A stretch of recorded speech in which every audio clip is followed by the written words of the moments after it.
하나님 능력의 통로인 믿음과 회개라는 제목으로 함께 은혜를 나누고자 합니다.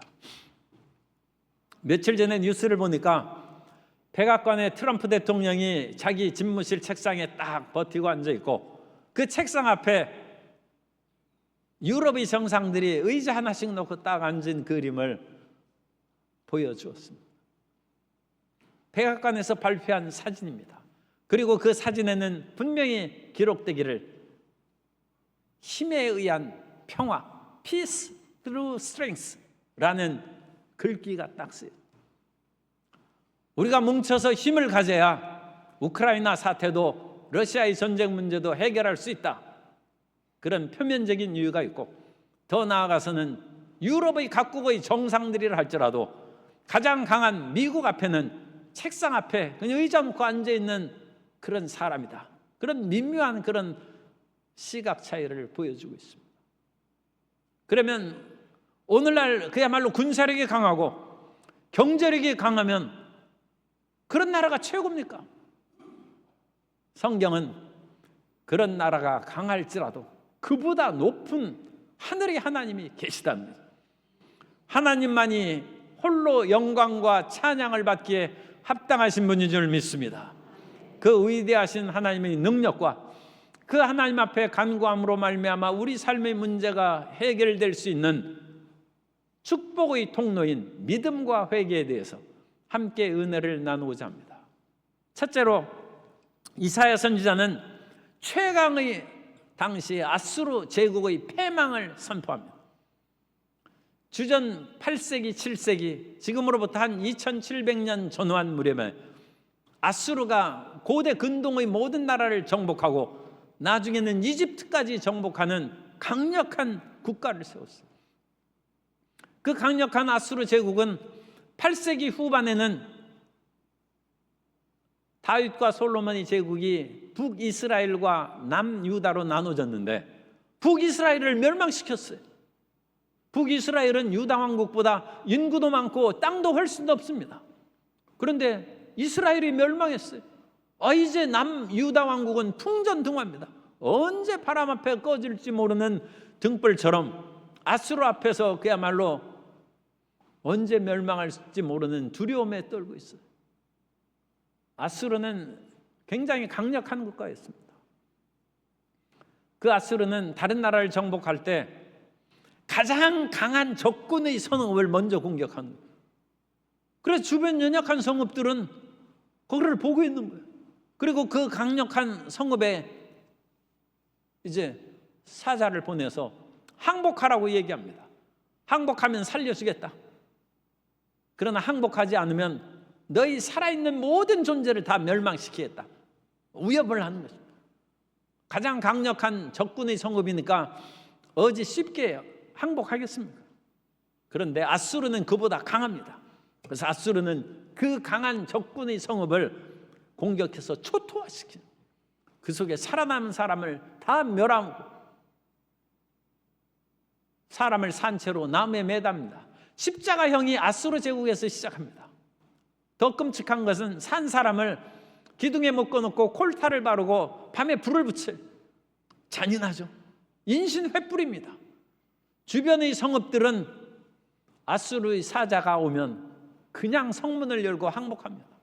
그래서 가장 강력한 하나의 성읍을 정복하면 주변 10개 성읍이 그냥 다 항복해버리는 거예요. 이런 전쟁의 전략으로 아수르는 순식간에 고대 근동의 나라들을 다 정복해버렸어요. 그리고 이제는 유다 왕국의 코앞에 있는 이스라엘을 정복했습니다. 그리고 유다 왕, 그 당시 히스기야 왕인데 히스기야 왕에게 편지를 보내고 항복하라고 합니다. 열왕기하 18장 17절에 보면 아수르 왕이 다르단과 랍사리스와 랍사게로 하여금, 당시 아수르의 군대 지휘관들 그 명칭입니다. 대군을 거느리고 라기스에서부터 예루살렘으로 가서 히스기야 왕을 치게 하며 그들이 예루살렘으로 올라가니라. 그들이 올라가서 윈못 수도 곁 곧 세탁자의 밭에 있는 큰 길에 이르러 서니라. 그런데 아수르가 너무 군사력이 강하니까 교만해졌어요. 그래서 자기들은 강해야 이 땅의 군사력에 불과한데 신들의 세계를 자기들이 얘기합니다. 고대 세계는 사실은 군사력이 신의 도움이라는 생각이 많이 있기 때문에 하늘의 그런 존재들에 대해서도 밀접한 연관이 있습니다. 그러나 어찌 우상과 야훼 하나님을 비교할 수 있겠습니까? 예루살렘을 지키는 분은 야훼 하나님인데 이 아수르 왕이 교만하게 하나님에 대해서 함부로 얘기하는 거예요. 열왕기하 18장 33절 이하에 보면 민족의 신들 중에 어느 한 신이 그의 땅을 아수르 왕의 손에서 건진 자가 있느냐? 하맛과 아르밧의 신들이 어디 있으며 스바라임과 헤나와 아와의 신들이 어디 있느냐? 그들이 사마리아를 내 손에서 건졌느냐? 민족의 모든 신들 중에 누가 그의 땅을 내 손에서 건졌기에 야훼가 예루살렘을 내 손에서 건지겠느냐 하셨느니라. 사람이 돈도 많고 권력도 있고 또 건강하면 무서운 것이 없죠. 그래서 자칫하면 교만해지고 그 교만한 것은 연약한 인생들 앞에서는 좀 의시되고 살아도 그래도 이해가 돼요. 그런데 그런 것 좀 가졌다고 감히 하나님 앞에서 큰 체하면 그것은 멸망의 지름길입니다. 아수르가 비록 강하다 할지라도 어디 감히 하나님 앞에서 잘난 척을 하고 그러겠습니까? 그런 아수르의 교만함을 이사야가 일찍 알았어요. 그러면서 이스라엘 백성들이 아수르에서 그 군사력 앞에 떨 때 아수르는 하나님의 몽둥이에 불과한 것이다. 하나님의 진노에 막대기에 불과한 것이다. 그러므로 하나님을 두려워해야지 세상의 국가를 두려워하지 말라고 일찌감치 얘기했어요. 이사야 10장 5절 이하에 보면 아수르 사람은 화 있을진저 그는 내 진노의 막대기요 내 손의 몽둥이는 내 분노라. 그 손의 몽둥이는 내 분노라. 내가 그를 보내어 경건하지 아니한 나라를 치게 하며 내가 그에게 명령하여 나를 노하게 한 백성을 쳐서 탈취하며 노력하게 하며 또 그들을 길거리 진흙같이 짓밟게 하려 하거니와. 아수르가 조금 힘이 있긴 있는데 그건 하나님이 사용하시는 진노의 막대기요 하나님의 분노의 몽둥이란. 하나님이 왜 화내셨습니까? 이스라엘과 유다가 우상 숭배하니까 하나님이 화내시는데 그러면 하나님께서 화내실 때 어디 하늘에서 벼락을 내리십니까? 물론 그러실 수도 있어요. 그런데 하나님께서는 인간의 역사를 통해서 잘못한 백성을 징계하십니다. 그래서 하나님께서는 아수르라는 제국을 세우사 그 불순종한 이스라엘과 유다를 징계하시는데 그 백성들이 회개하지 않자 이제 북이스라엘은 멸망까지 당하게 된 것입니다. 그러나 그것을 보면서 선지자 이사야는 하나님의 손길을 보는 것이지 아수르 제국을 보는 것이 아닙니다. 오늘 우리 가운데 아수르 같은 어떤 강력한 세력이 다가와서 우리를 위협하고 억누를 때 거기 가서 빌지 말고 하나님 앞에 회개하고 하나님께 우리 잘못을 아뢰는 주의 백성들이 되시기를 주님 이름으로 축복합니다. 히스기야에게는 믿음이 있었어요. 그래서 아수르 왕이 항복하라는 편지를 가지고 쪼르르 달려갔어요. 어디로 달려갑니까? 하나님의 성전으로 달려가서 하나님, 그러니까 우리식으로 얘기하면 하나님 앞에 고자질을 하는 거예요. 하나님, 이 아수르 왕이 교만하게 감히 하나님에 대해서 함부로 이렇게 얘기했는데 어찌 그대로 두시겠습니까? 그러면서 히스기야 왕이 하나님 앞에 부르짖어 기도했습니다. 그러자 하나님의 선지자 이사야를 통하여 하나님께서 말씀을 주십니다. 열왕기하 19장 32절 이하에 보면 그러므로 야훼께서 아수르 왕을 가리켜 이르시기를 그가 이 성에 이르지 못하며 이리로 화살을 쏘지도 못하며 방패를 성을 향하여 세우지 못하며 치려고 토성을 쌓지도 못하고 오던 길로 돌아가고 이 성에 이르지 못하리라 하셨으니 이는 야훼의 말씀이니라. 내가 나와 나의 종 다윗을 위하여 이 성을 보호하여 구원하리라 하셨나이다 하였더라. 그리고 하나님께서는 그날 밤에 천사를 보내서 아수르 군사를 침해, 아수르 군사 18만 5천 명이 다 송장이 되었다고 했어요. 다 죽었어요. 그리고 아수르 군대는 철수했습니다. 그럼 성경 이외에 역사적인 기록이 있느냐? 성경 이외에 역사적 기록은 없습니다. 그러나 역사적 기록과 대동소이한 아수르의 니느웨 성 궁전에 벽화가 있어요. 그런데 니느웨 궁전의 벽화에 아수르 군대가 예루살렘의 주변 성읍을 공격하고 라기스 성을 정복하는 그림을 벽화에 그려놨는데 정작 수도인 예루살렘을 함락시키는 그림이 없다는 거죠. 아수르 사람도 정직한 거예요.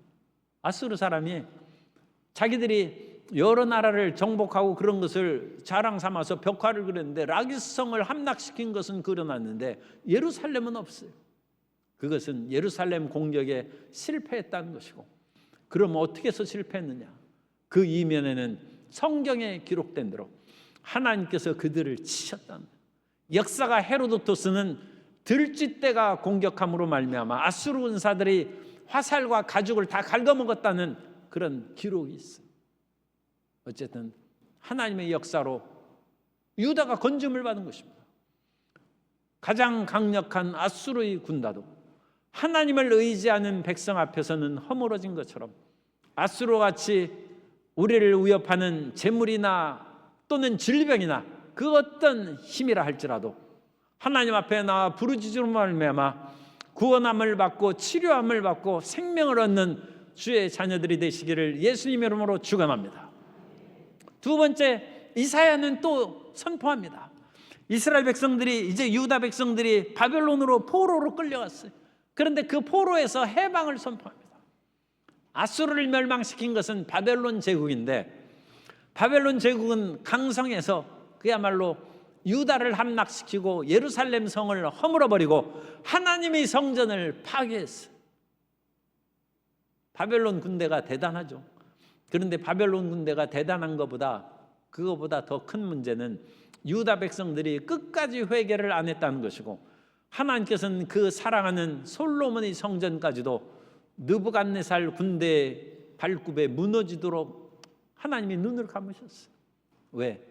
하나님께서는 죄악의 성전에 거주하지 않습니다.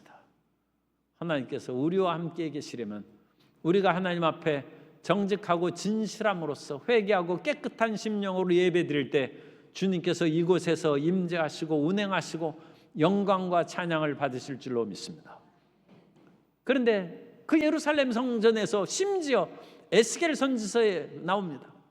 하나님의 성전 앞에서도, 그 속에서도 우상 숭배를 한 거예요. 그래서 하나님의 성전이 무너졌어요. 그리고 그 백성들은 바벨론으로 끌려가서 10년, 20년, 30년, 50년, 60년, 이제 70년이 다 돼가고 있어요. 70년은 그야말로 두세 세대가 지나간 시기입니다. 그 두세 세대가 지나갈수록 해방되거나 포로에서 돌아올 그런 조짐이 보이죠. 유다 백성들은 낙심합니다. 이 바벨론 제국의 강력한 힘에서 누가 우리를 건져낼 수 있을까? 그때 이사야는 말합니다. 너희가 아무리 힘도 없고 연약하고 그야말로 포로로 잡혀가서 바벨론의 세력을 뒤엎을 만한 실력이 없을지라도 하나님께서는 창조주 하나님이시다. 하나님께서는 능히 너희를 다시 이끌어내서 죽은 자를 살리시고 없는 것을 있는 것 같이 부르시는 창조의 능력을 베풀어 주실 것이다. 모세는 이스라엘 백성들이 애굽의 그런 바로의 손에서 노예 생활을 할 때 그 강력한 애굽의 군대에서 이스라엘 백성들을 해방시켰습니다. 하나님께서는 다시금 바벨론의 포로로 붙잡혀온 유다 백성들을 해방시키고 자유를 주실 줄 믿습니다. 그 하나님의 능력을 믿으라는 것입니다. 그 하나님께서는 창조의 하나님이십니다. 그래서 창세기 1장 1절에 보면 태초에 하나님이 천지를 창조하시니라. 땅이 혼돈하고 공허하며 흑암이 깊음 가운데 있고 하나님의 영이 수면 위에 운행하는 그때입니다. 그래서 하나님이 창조할 때 보면 혼돈과 공허와 흑암이 가득한 아무것도 없는 상황. 그러나 그때 하나님께서는 창조의 능력으로 빛을 창조하시고 해와 달과 아름다운 우주의 삼라만상을 창조하셨습니다. 하나님께서는 바벨론 포로의 손에서 고통당하는 유다 백성들을 얼마든지 새롭게 창조하고 그들에게 새 나라를 건설해 주실 수 있는 능력이 있습니다. 오늘 우리가 바벨론과 같은 권력의 압제하에 신음하고 있을 때 이 강력한 힘에서 누가 너를 건져낼 수 있을까? 이건 뭐 꼭 적용하는 것은 아닙니다만 정권이 바뀌면 우리는 그것을 많이 봐요. 전번 정권에 붙잡혀가고 그런 사람들이 정권이 뒤집어지니까 다 나오고, 저번 정권에서 다 붙잡아 넣었던 사람들은 다 또 한직으로 다 좌천돼 가고 또 잘못하면 붙잡혀 들어갈 판이에요. 이 모든 것이 막 뒤집어지고 그러죠. 그런데 이 세상에서 권력을 가진 그런 사람도 권불 10년에 10년을 가지 못한다. 우리나라는 5년밖에 안 돼. 그러나 하나님은 영원한 권력을 가지고 계십니다. 그러므로 세상의 권력이 우리를 아무리 억압한다 할지라도 하나님을 배신하면 안 됩니다. 세상의 그런 일에서는 우리가 배신하면 안 되죠. 그래도 조금 세상 사람들은 약하니까 좀 이리저리 흔들릴 수도 있고 예전에는 안 했던 얘기를 또 할 수도 있어요. 그런데 하나님 앞에는 거짓말하면 하나님 앞에 정직하고 사람에게 진실한 믿음으로 끝까지 전진해 나아가는 저와 여러분 되시기 바랍니다. 그럼 하나님께서는 반드시 5년 10년 지나도 우리는 나중에 승리해야 최후 승리자죠. 최후 승리자고 최고 승리자입니다. 지금 언제 이렇게 해가지고 뒤집어질지 세상 모든 것을 모르는데 하나님을 믿는 그 신앙을 이리 바꾸고 저리 바꾸고 그랬다가는 그야말로 낭패가 당하는 것입니다. 그래서 하나님께서는 창조주 하나님으로 바벨론에서 새로운 역사를 창조하신다는 것입니다. 그러므로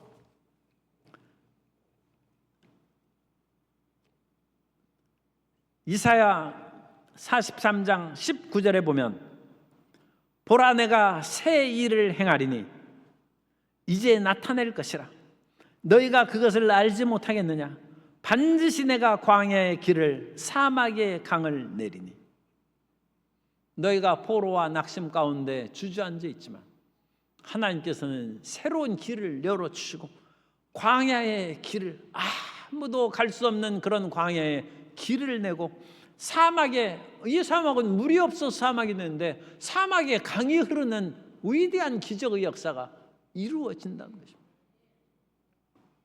나는 힘이 없고 연약하고 피곤합니다.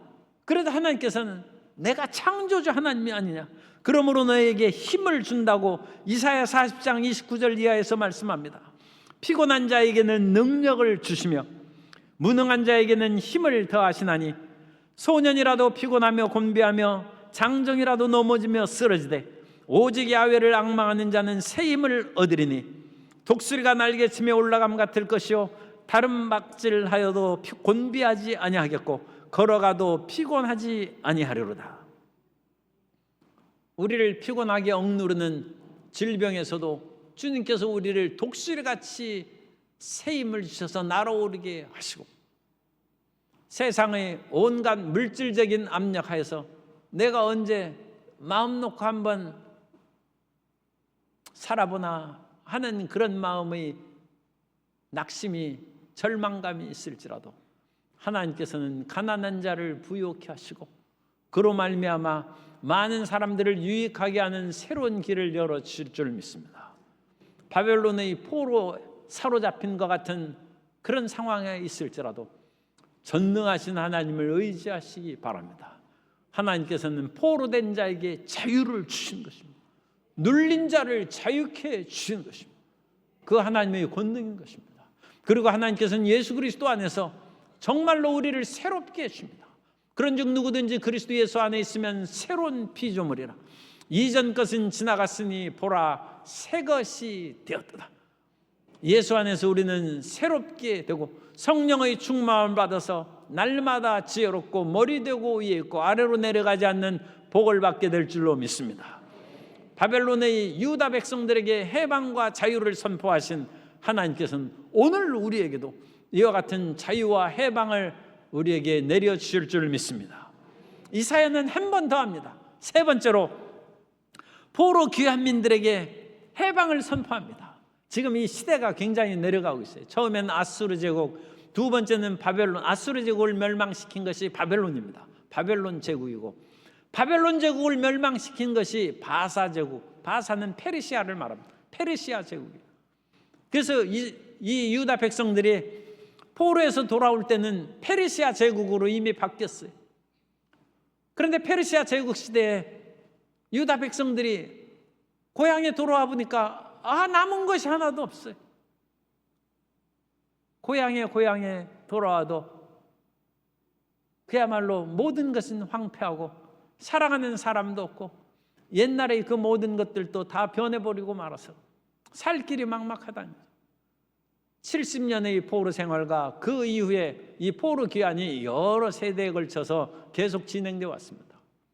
100여 년 지나서도 포로에서 귀환했을 때도 그 백성들이 암담한 거예요. 첫 세대가 포로에서 돌아왔을 때는 하나님의 성전조차 없었어요. 다 무너진 채로 있어서 스룹바벨이 성전을 건축하기 시작한 것이, 그것이 이제 첫 번째 성전 솔로몬의 성전을 제1성전이라고 하고 두 번째 성전을 건축한 것을 제2성전이라고 합니다. 그래서 유대인들은 그때부터 역사의 기점을 제2성전 시대라고 합니다. 성전을 겨우 건축했어요. 그러나 성전을 건축한 이후에도 여전히 페르시아 제국 밑에 살아가고 있으므로 그들은 압박받는 민족이고, 또한 하나님을 믿고 살아갔는데 가뭄이 들어오고 그래서 먹을 것이 없어요. 하나님께서는 특별한 일이 있을 때는 특별한 은총을 주시지만 일반적인 삶을 살아갈 때는 일반적인 자연 법칙에 따라서 우리를 살게 하십니다. 그러니까 성도 여러분들이 가뭄이 겪고 또는 폭우가 다가오는 것도 이상하게 생각하지 말아야 돼요. 그건 세상 사람들이 다 겪는 것입니다. 그러나 그 모든 것을 뛰어넘을 그런 일이 생기는데 그것은 하나님의 특별한 은혜가 있을 때고, 그 특별한 은혜는 하나님의 일을 위하여 하나님께서 특별히 역사하는 것입니다. 그 하나님의 일을 위하여 특별히 기도하고 부르짖어 간구하면 일반적인 상황을 뛰어넘는 은혜를 주십니다. 그러나 일반적으로는 하나님께서 모든 것을 맨날 특별하고 그러면 세상 어찌 살겠어요? 모든 일반적인 상황은 일반적으로 지나가게 하는 것입니다. 그래서 포로 귀환민들이 자연적으로도 어려움을 겪고 생활적으로도 어려움을 겪고, 또 주변에 있는 그런 사람들은 끊임없이 이 돌아온 유다인들을 위협하는 거예요.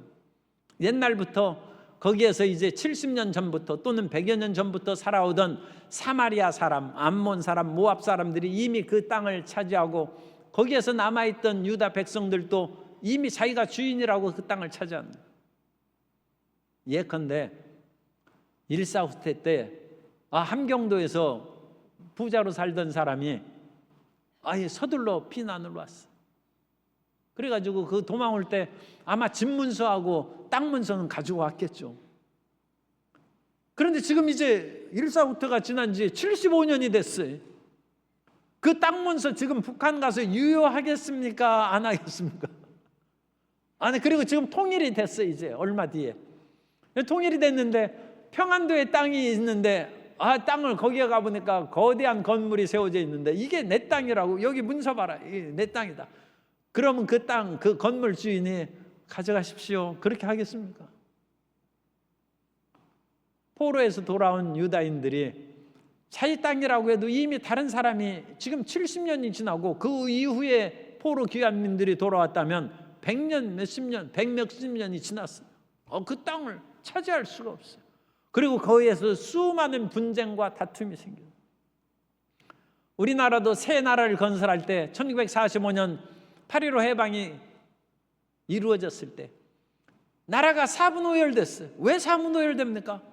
옛날에 독립운동할 때는 다 같이 나라의 독립을 위해서 그같이 힘을 합했는데 돌아와서 나라를 재건할 때 보니까 우리는 중국파라는 거예요.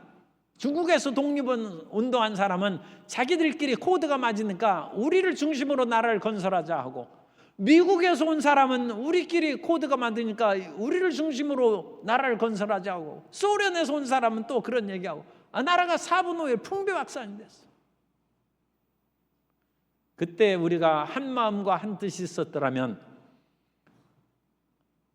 그 열강의 세력이 38선으로 그어놓다 할지라도 남북이 힘을 합했으면 통일됐을지 모르죠. 하나의 나라가 그때 건설됐을지 모르는데 이리저리 찢겨서 분열되어 있으니까 그냥 열방이 자기 좋은 대로 그렇게 한 것입니다.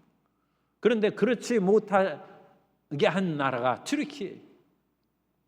튀르키예가 1차 세계대전을 패배했습니다. 그때 유럽의 연합군들이 튀르키예의 땅을 나눠서 이 튀르키예가 오스만 제국의 그런 후예죠. 그러니까 강력한 나라였어요. 그래서 이 땅을 우리가 분열해서 통치하자. 그때 튀르키예의 지도자가 선언을 했습니다. 만일 이 땅을 나누면 우리는 마지막 사람이 죽기까지 너희들에게 저항할 것이다. 유럽이 그 승전 국가들이 떨었어요. 그래가지고 나라를 분열을 못 시켰어요. 그래서 튀르키예가 지금 하나의 통일된 국가예요. 그 대신에 섬들은 다 뺏겼어요. 섬들은 다 섬은 우리가 양보한다. 그러나 나라를 38선처럼 분열시키는 것은 우리는 절대로 허락하지. 그 나라는 하나로 목소리를 내니까 나라가 통일된 채로 오늘날까지 있지 않습니까? 포로 귀환민들이 사분오열됐어요. 그러니까 경제적으로도 어렵고 서로 간에 마음도 안 통하고 물고 찢고 싸우고 여러 가지 주변 나라들은 그 사람들을 괴롭히는 처참한 상황이 되었을 때 그때에도 이사야는 얘기합니다. 아무리 우리가 험악하고 살 길이 어려운 상황 가운데서도 하나님께서는 광야에 샘물을 내고 우리에게 새삼의 일을 인도하시는 전능하신 하나님이시다. 그래서 여기에서 광야의 샘이라는 위대한 하나님의 메시지를 준 것입니다. 이사야 35장 6절 이하에 보면 그때에 저는 자는 사슴같이 뛸 것이며 말 못하는 자의 혀는 노래하리니 이는 광야에서 물이 솟겠고 사막에서 시내가 흐를 것임이라. 뜨거운 사막이 변하여 못이 될 것이며 메마른 땅이 변하여 원천이 될 것이며 승량이 눕던 곳에 풀과 갈대와 부들이 날 것이다.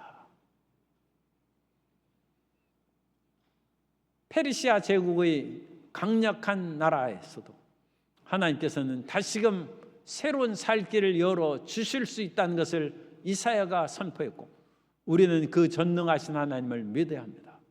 그럼 그 전능하신 하나님을 믿고 우리가 축복을 받을 수 있는 길은 네 번째로 하나님의 능력을 나타내는 것이 믿음과 회개입니다. 그래서 이와 같이 하나님은 아수르의 세력에서도 바벨론의 세력에서도 페르시아의 어떤 강력한 압제하에서도 우리를 건져낼 수 있다는 것을 믿어야 돼요.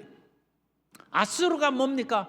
아수르를 비유컨대 그것은 그 엄청난 질병, 암이나 그런 질병이라고 할 수도 있어요. 하나님은 암에서도 우리를 치료하실 수 있다. 바벨론은 뭡니까? 그 권력이라고 생각해야 돼요. 우리를 억압하는 강력한 권력의 세력에서도 우리를 건져내실 수 있고 페르시아는 물질이라고 해요. 돈이 오늘날로 엄청나게 영향력을 주는데 그런 물질로 말미암아 우리가 심히 힘들고 어려울지라도 하나님께서는 이 물질의 모든 억압에서 우리를 자유케 하고 해방시킨다. 그러므로 아수르, 바벨론, 페르시아 곧 건강 이제 질병 같은 그런 곳에서 건강의 위협, 돈의 위협, 권력의 위협에서도 하나님은 우리를 건지실 수 있다는 것을 믿으시기 바랍니다. 그 믿음의 그릇을 준비할 때 하나님께서는 내 믿음대로 될지어다. 그 믿음대로 그 믿음의 그릇에 물질로 채우시고 그 믿음의 그릇에 권력으로 채우사 우리를 머리대고 위에 있게 하시고 그 믿음의 그릇에 건강으로 채우사 질병을 다 치료하시고 강건하게 하여 주실 줄 믿습니다. 그래서 하나님의 축복이 우리에게 모든 문제를 해결하실 수 있는 전능하신 하나님이라는 것을 먼저 믿고 그 하나님의 믿음이 우리 속에 흘러 넘쳐올 때 우리 삶에 다가온 것을 방해하는 마지막 잘못한 것이 죄악입니다. 오늘 우리가 이사야서 59장 1절부터 3절까지 읽었는데 1절과 2절만 읽어드리도록 하겠습니다. 야훼의 손이 짧아 구원하지 못하심도 아니요 귀가 둔하여 듣지 못하심도 아니라 우리가 기도하는 것을 작게 해도 하나님이 다 들으셨어요. 속삭이는 것도 다 들으십니다.